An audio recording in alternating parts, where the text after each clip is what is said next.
What is the greatest comeback to a insult you've ever heard? My best friend, after an argument with some kid from our school in a shop, we began walking away down the street.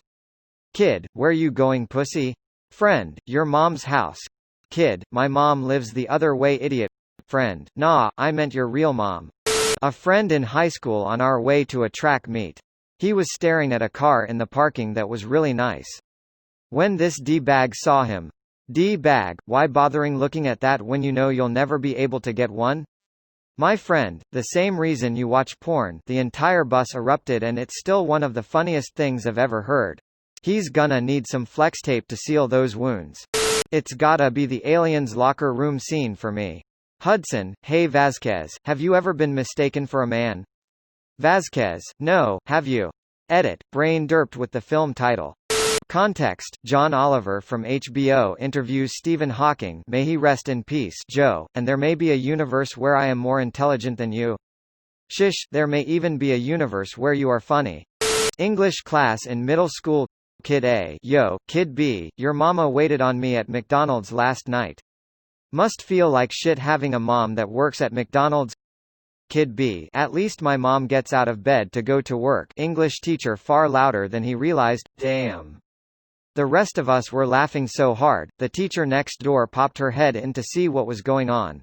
Joe Pine interviewing Frank Zappa. Joe, I guess your long hair makes you a woman.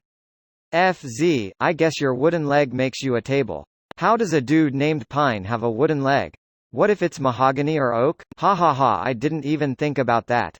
Good stuff. A guy makes fun of his bald friend by rubbing his head and saying, wow, your head is as smooth as my wife's bottom. The friend also rubs his head and says, wow, you're right. That had to hurt. I used to work with this like 70-year-old woman.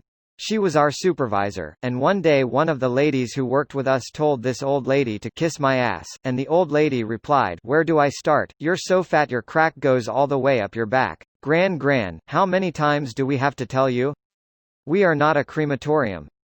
Someone yelled out in a Walmart, I'm not ashamed of who I am. Another voice echoed back, that's your parents' job.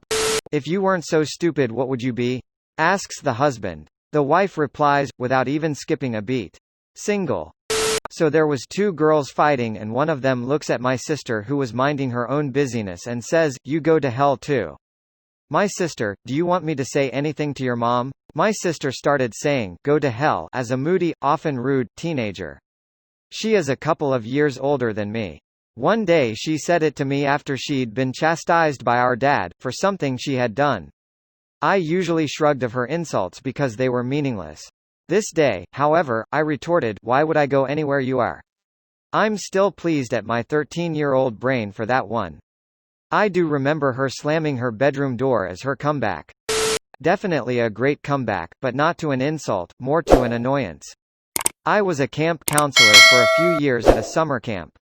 One day my group took a hike to a large rock where we had lunch. My campers were between 8 and 10 years old. This one kid we'll call Jeff keeps poking another kid we'll call Matt in my group to look at this hole in the rock, it's so cool, it's like 6 inches deep, and the other kid is clearly getting annoyed just trying to eat his lunch. He keeps shoving sticks into the hole and trying to get everybody to look at it. Finally Matt just puts down his sandwich, looks at Jeff, and goes, I'll be 6 inches deep in your mom later if you don't shut up. I was trying so hard to be stern with this kid for saying something so inappropriate, but I kept cracking up. It was just such a disproportionately ridiculous thing to say coming from a 9-year-old. On a construction site one afternoon, different trades were working in the same area. Like silly team sports, the Sparkies always hang with the Sparkies and the Turd Wranglers always hang with the Turd Wranglers, and anytime they're together it turns into a pointless dick measuring contest, usually not literally. One particularly childish exchange saw two men chopping back and forth, my dick biggest, blah blah blah. Finally one of them spits out this classic, I've got girth like a can of corn. And the clap back was unforgettable, but you've got length like a can of tuna. Everyone busted up. Mr. Girth tried to hide his embarrassment, but was tied up. No comeback. And a room of men laughing uncontrollably.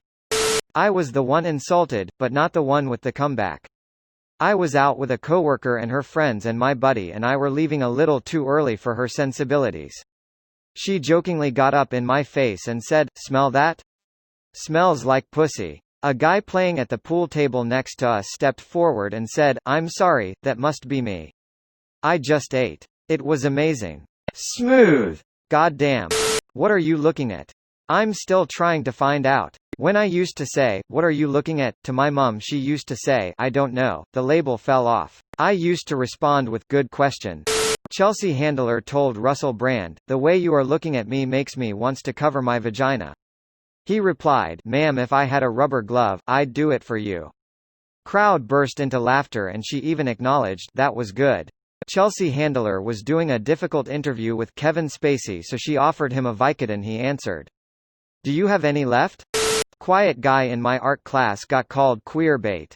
He replied with, "If I'm the bait then you're the catch of the day." My 10-year-old cousin was pushed aside by an older student at school who also felt the need to call him a gay child. My cousin told him not to get his hopes up. Glenn McGrath, Aussie cricketer, got frustrated with Edo Brandis as his every attempt to stump Brandis failed. "This is what happened next." McGrath, "Why are you so fat?" Brandis, "Because every time I fuck your wife, she gives me a biscuit."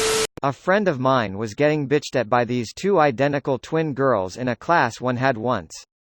He replied with a troubling look on his face and said, "If you two are identical, how come only one of you are hot?" That dude played the long game as those two girls looked rather perplexed for the rest of the session. Asterisk fixed. I have something similar. Have a group text made up of 5 people. It's called 3 of My Favorite People. On an Indian roast show, there were 2 bald twin brothers and the roaster told them, "You two confuse me on a biological level, you two look like testicles but you are both assholes." I am still waiting for an opportunity to use that. One of my coworkers was cold calling customers, trying to get appointments to drum up business. One of them told him to go fuck his hand, and he responded with, "I've got that penciled in for 3. I should be done by 4 if you'd like to come in for an appointment then." The guy laughed his ass off, and ended up coming in for the appointment. Saw a clip of a stand-up comedian the other day, and he says something along the lines of, "The first time I had sex it was terrible, the first time I had sex," and a woman chimes in with, "You mean yesterday?" Crowd laughs for a while, and while the comedian is waiting for them to calm down you can see the gears turn in his head. Once it gets down to basically a few chuckles, he just says, "Glad you remember," and the crowd just lost their shit. It was amazing.